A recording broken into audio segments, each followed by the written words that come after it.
Always welcome साथियों। Digital class हमेशा आपके साथ। साथियों, ये फ्लूइड मैकेनिक्स एंड मशीन्स की सीरीज चल रही है। जो भी कंटेंट अब तक आपने पढ़ा है और आगे इस वीडियो में पढ़ने वाले हैं, वो सभी कंटेंट आप पीडीएफ फॉर्मेट में डाउनलोड कर सकते हैं। साथियों, जैसा कि स्ट्रेंथ ऑफ मटेरियल सीरीज आपको कंप्लीट कराई जा चुकी है और सभी कंटेंट आपको पीडीएफ फॉर्मेट में अवेलेबल है। साथियों, आप चाहें तो डाउनलोड कर सकते हैं, फोटोकॉपी करा सकते हैं। आपका टाइम सेव करने के लिए साथियों हमारी तरफ से छोटा सा प्रयास है। यदि इस कंटेंट से रिलेटेड आप हमें कोई सुझाव देना चाहते हैं तो साथियों अवश्य बताएं, हम कोशिश करेंगे अपने आप को इम्प्रूव करने की। इससे पिछली वीडियो में साथियों हम जान रहे थे किस प्रकार सेंटर ऑफ प्रेशर निकाला जाता है यदि कोई इंक्लाइंड प्लेट हो साथियों, इमर्ज सरफेस हो, इस प्रकार डूबा हो। जैसा आप देख सकते हैं ये प्लेट है साथियों, इस प्रकार ये फ्लूइड भरा हुआ है, इस फ्लूइड में डूबी हुई है साथियों, और ये एंगल बनाती है थीटा। इस प्रकार ये वॉल है, यहाँ से आप देख सकते हैं ये फिक्स है इतना, और इसके बाद इंक्लाइंड है तो यहाँ ये इसको आगे बढ़ा दिया जाता है तो एंगल हमें थीटा मिलता है साथियों। इस पर हम कोशिश कर रहे थे सेंटर ऑफ प्रेशर निकालने की, और आप कह सकते हैं ये हाइट निकालने की। साथियों, हाइट कितनी होती है इसके लिए हम जानते हैं साथियों, फ्लूइड के द्वारा बिल्कुल वर्टिकल डायरेक्शन में इस प्रकार इस पर प्रेशर लगाया जाता है साथियों, हाइड्रोस्टैटिक फोर्स लगाया जाता है, जिसका मैग्नीट्यूड इस प्रकार बढ़ता जाता है साथियों। तो इससे हम इस ट्राइंगल से भी पता लगा सकते हैं साथियों, जो h/3 डिस्टेंस पर इसका सेंटर ऑफ प्रेशर है, या टोटल जो फोर्स है एक्ट करता है साथियों। तो उसको हम किस प्रकार निकाल रहे थे साथियों, जो ये मैग्नीट्यूड होता है छोटे छोटे फोर्सों का, इस प्रकार जो फोर्स लगे हुए हैं साथियों उन सभी का मोमेंट होता है साथियों, जो मोमेंट ऑफ इनर्शिया निकाल रहे हैं हम इसका। या आप कहें छोटे छोटे फोर्सों से जो इस पर मैग्नीट्यूड प्रोड्यूस हो रहा है साथियों, इस प्रकार उस मैग्नीट्यूड को उसकी डिस्टेंस से गुना करते हुए सबको इंटीग्रेट कर दिया साथियों। अर्थात जितना मैग्नीट्यूड लग रहा है वो कितना होगा साथियों, मान लेते हैं वो मैग्नीट्यूड इस प्रकार किसी सेंटर पर एक्ट करता है साथियों। तो जो हमने टोटल एक एक करके इंडिविजुअल स्पेशल हाइड्रोस्टिक फोर्स निकाला था साथियों, हर डिस्टेंस पर चेंज हो रही है, जो वेरी करती रहती है, उसको इस सेंटर पर मानते हुए मान लेते हैं किस कुछ डिस्टेंस पर h* डिस्टेंस पर वो एक्ट करता है। तो इस प्रकार साथियों अब हम जानते हैं जो छोटे छोटे अपने हाइड्रोस्टैटिक फोर्स लग रहे थे उनका मैग्नीट्यूड, और जो टोटल इस सेंटर पर लगने वाले फोर्स का मैग्नीट्यूड का उनकी हाइट से मल्टीप्लाई कर दिया जाए तो साथियों ये दोनों एक दूसरे के समान होते हैं।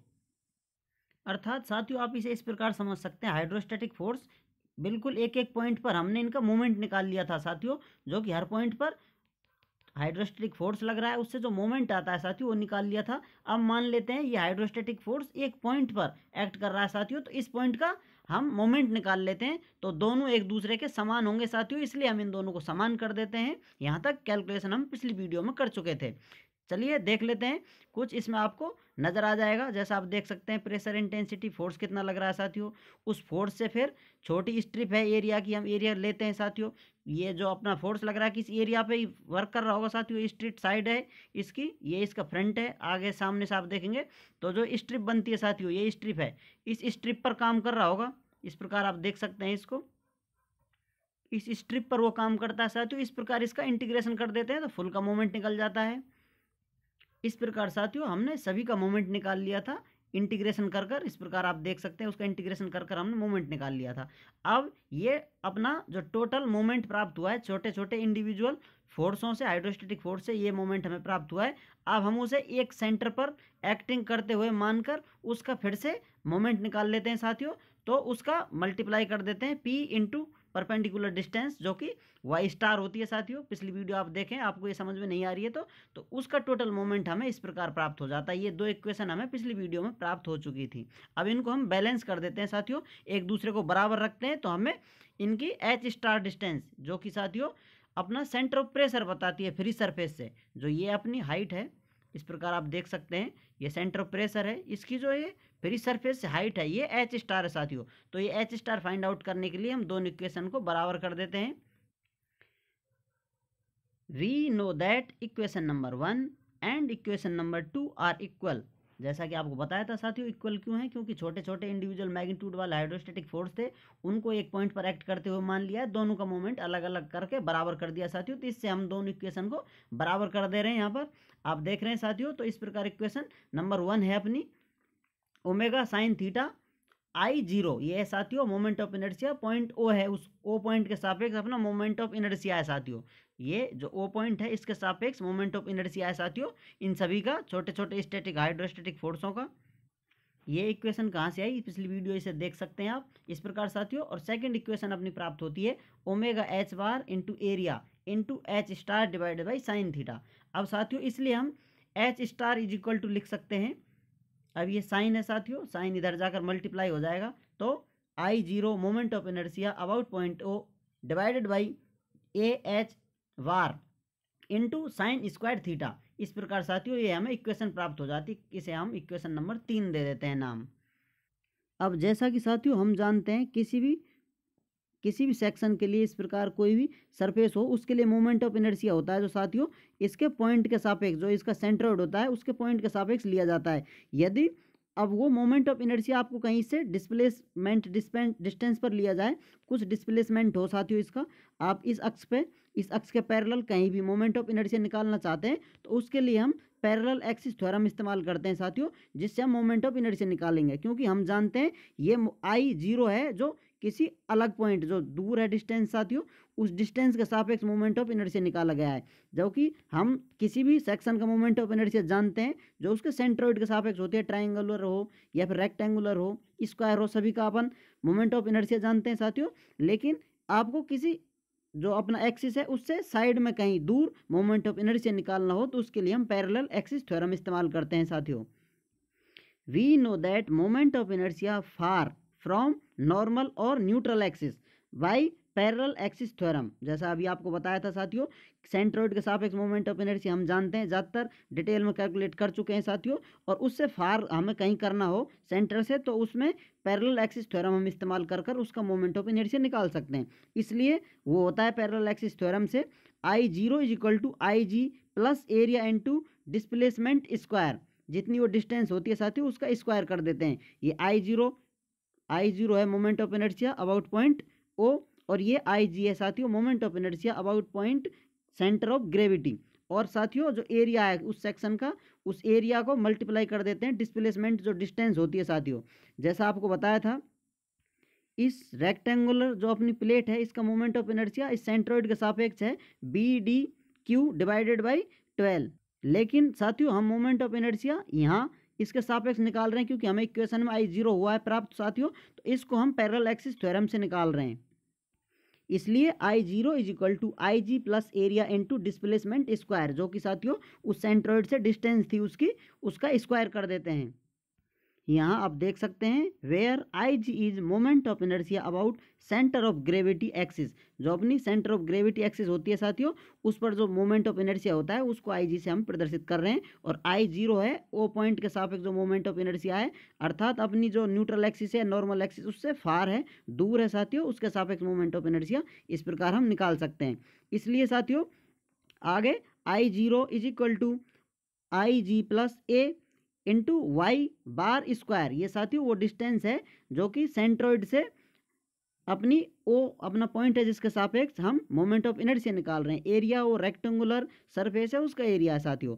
इस प्रकार I zero is equal to I G plus A Y bar square, इसको साथियों हम रिप्लेस कर सकते हैं आई बार को H bar divided by sine theta, इसका स्क्वायर हो जाता है साथियों। इस प्रकार जैसा कि साथियों आपको पिछली वीडियो में बताया था, ये ट्रिगोनोमेट्री रिलेशन है सिंपल, आप इसे आसानी से ड्राइव कर सकते हैं। नॉर्मल बेसिक मेथड है साथियों ये। इस ट्राइंगल में साथियों साइन थीटा लगाकर हम ये रेशियो निकाल सकते हैं इस प्रकार। तो इस प्रकार साथियों इस रेशियो से हम वैल्यू रिप्लेस कर रहे हैं यहाँ पर, वाई बार की जगह साथियों वाई बार को यहाँ ले गए हैं और साइन थीटा नीचे आ गया है, तो H divide by sine theta. इस प्रकार साथियों ये वैल्यू हमें प्राप्त हो जाती है। तो इसे आगे सॉल्व करते हैं फ्रॉम इक्वेशन नंबर 3। 3 नंबर जो इक्वेशन हमने अभी प्राप्त की थी साथियों, उस 3 इक्वेशन से हम फिर वैल्यू रिप्लेस कर देते हैं यहाँ पर, अर्थात जो आई जीरो है साथियों ये वैल्यू हम इक्वेशन नंबर 3 में रखते हैं, तो आई जीरो की जगह ये वैल्यू आ जाती है साथियों, ये उसके मल्टीप्लाई होता है। इस प्रकार आप इसे देख सकते हैं। और ये अपनी इक्वेशन नंबर 3 थी, यहाँ पर अपन ने आई जीरो की वैल्यू रिप्लेस कर दिया साथियों, ये उसके मल्टीपल में रह जाता है, तो इस प्रकार हमें वो वैल्यू प्राप्त हो जाती है। आप इसे देख सकते हैं इस प्रकार साथियों। तो हमें H star is equal to I G plus A into H bar का square divided by sine square theta into ये साथियों ब्रैकेट में है वैल्यू, ये वैल्यू, और इनके इंटू में है sine square theta divided by A H bar. अब साथियों इसको अंदर मल्टीप्लाई कर देते हैं, तो फाइनल हमें H star is equal to I G sine square theta divided by A H bar plus H bar. ये फाइनल वैल्यू अपनी जो सेंटर ऑफ प्रेशर है साथियों उसकी फ्री सरफेस से हमें डेप्थ कहें या हाइट कहें प्राप्त हो जाती है साथियों। इस प्रकार साथियों अब आप देख लें centre of pressure. Centre of pressure क्या है साथियों? It is the point on the surface at where hydrostatic force, या आप कह सकते हैं इसे total force is assume to be acting. जो कि साथियों एक पॉइंट है, उस पॉइंट पर जो सभी हाइड्रोस्टैटिक फोर्स हैं उनका मैग्नीट्यूड जहां पर वर्क करता है साथियों, अर्थात मान लिया जाता है कि ये सभी जो फोर्स हैं यहाँ पर एक्ट कर रहे हैं साथियों, वो पॉइंट होता है centre of pressure. The depth of centre of pressure from free surface is represented by H star. जो अभी अपन ने वैल्यू फाइंड की थी साथियों, इसे एच स्टार इस प्रकार लिख सकते हैं। जो फ्री सरफेस से उसकी डेप्थ होती है वो एच स्टार से प्रदर्शित की जाती है साथियों।